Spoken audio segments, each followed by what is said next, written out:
Okay, right. You ready? Yeah. Okay, so Issy, why did you want to get involved in sanitary?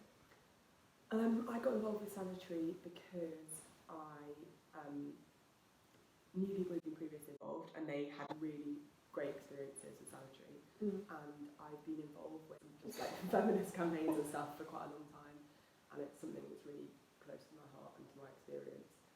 And increasingly, environmentalism has become a focus for me, and the sustainability aspect of sanitary was really important to me. So that felt really exciting. It kind of united two really important interests.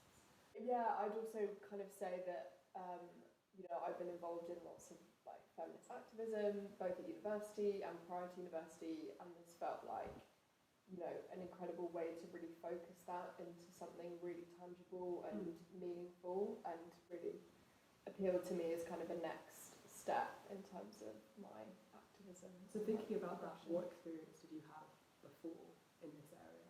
One of the leaders of the Feminist Society at my sixth form. So we actually ran quite a big campaign, because that was at the time where all the stuff about the tampon tax was coming out. Organised a couple of collection weeks of like period products, and we just like put boxes in our sixth form common room, and it just sparked so many conversations about period poverty, and it was just really kind of opened my eyes to that whole world. And then I sort of continued that at uni. I was president of the Feminist Society at Edinburgh in my second year, and then that's how I kind of found out about sanitary. Because I joined in 2020, so it was much harder to be involved with stuff. So I'd had much less experience doing stuff at university. And so it was quite a steep learning curve, but in a really exciting, like amazing way. It was the best way to learn it, really, being involved in sanitary. But before that, at school, I'd done lots of like environmental activism. So I was involved with Fridays for Future at home, and there'd been lots of the protests with them, and then had been involved with the Women's March. Lots of them can feel quite big and like hard to like grasp sometimes, and hard to like get a hold on. Whereas sanitary feels so tangible and like clear what the impact you're making. I think we represent like quite a nice kind of complementary backgrounds, and like a nice reflection of the different backgrounds that you can come from to step into this role. What is the role of project leader involve?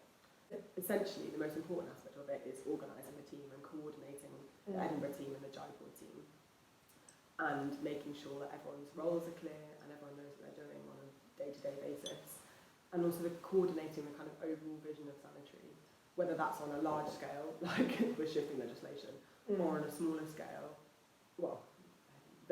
kind of figuring out our fundraising or events, local level, we're kind of coordinating between separate teams, which I love doing, and then kind of problem solving the bigger kind of vision issue.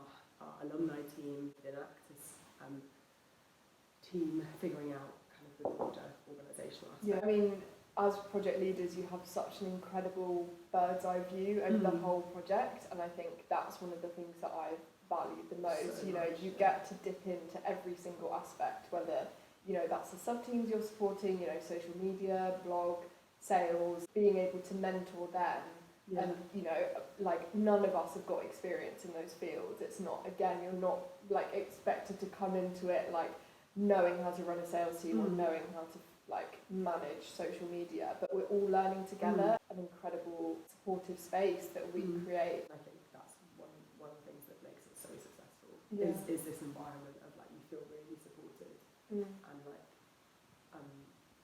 like it's such a space of learning, because everyone is such a unique. Like most of our beneficiaries in India haven't had previous employment before, which is one of the aspects that's really important to us, and it's the same in Edinburgh. And you're also enabling everyone else to succeed. You're trying to let people be as independent as possible, but enabling people to succeed is so significant. What any challenges you faced in your role as leader, and how did you overcome them, and what skills did that develop? Yeah, one of the biggest challenges has been communication, or kind of encouraging communication within the team. This year, that's something that we've really been starting to be successful in terms of improving. Organising regular socials, trying to get people more engaged in like the stalls that we're running, for example, or like other events that we need to be represented at, and people to think outside their role. Like neither of us are particularly strong at the financial, financial kind of business side of it has been a real challenge for us to kind of feel authoritative on, basically. I think it's felt quite difficult to have like a clear vision for that. Reaching out to people has been the best way of dealing with that. So like our alumni team, people, and so that would be us, in the future, people who've been through this already and have dealt with lots of the same challenges. They're an incredible resource. This year with a stronger business and financial team, I feel much more confident in that area because I feel like I can really kind of rely on our team and their strengths in that to feel confident and kind of and ask for help from them. It's such an exchange of experience in the team because everyone's learning all the time. Definitely be a learning curve. I mean, to the extent that you're now the fundraising manager because we've got so much experience. What skills has this role and becoming those challenges enabled you to develop? Kind of countless skills that we've developed, and I think it builds a general feeling of confidence. Like in specific areas, I think like communication, especially like leading a team has been like such a unique experience.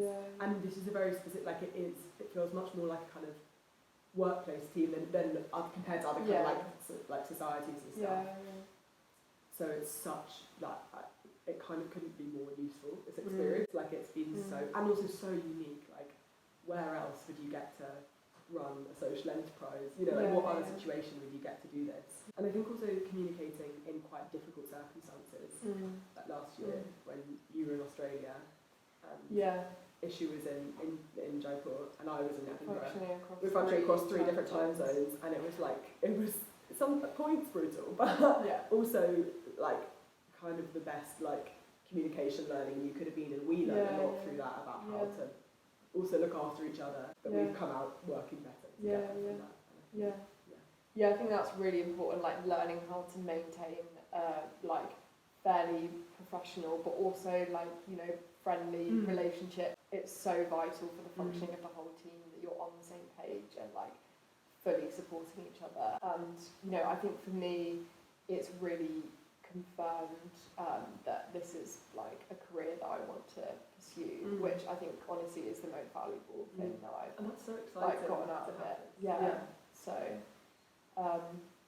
and I think also the other thing that I've like been really enjoyed developing is my mentoring skills in terms of supporting the sub teams. I think that's a really enjoyable aspect, and as we were saying before, feeling like you're having a really kind of tangible impact on their development and skills as well, and enabling them to essentially fulfill their potential. We started kind of leading a series of workshops this semester in the team meetings, and it will be really interesting to see kind of the progression of people's confidence. It's very, very fulfilling, and just a really great way to spend your time at university, I think.